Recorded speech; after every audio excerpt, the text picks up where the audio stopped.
Hello friends, today we are going to make embotido. This is Filipino style meatloaf. This is all we need. We need tomato sauce, or we can use ketchup if you don't have tomato sauce. Breadcrumbs, pickles, carrots, bell pepper,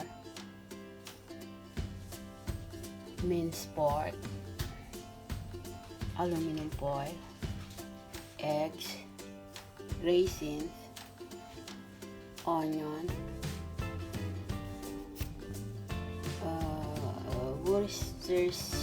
Worcestershire sauce, ground pepper, smoked paprika, and salt. And we also need food processor and this steamer. So if you have no food processor, you can chop it very finely chopped. Place your minced pork in a large pan or container.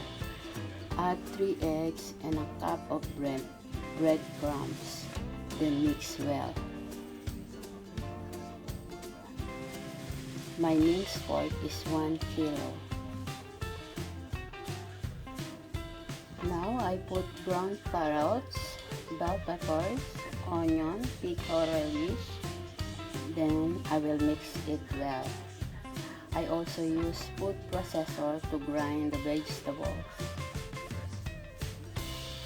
Now I added raisins, tomato sauce, smoked paprika, salt, pepper, and Worcestershire.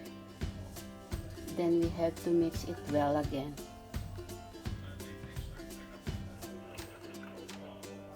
We can now place the meat in the aluminum foil and roll it.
Place in a steamer now and let it cook for 1 hour.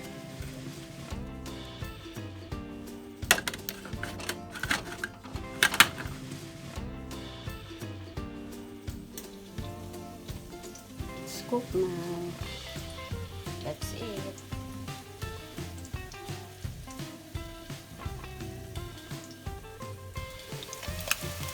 It is more delicious if you fry in a pan and then put in your Chinese fried rice.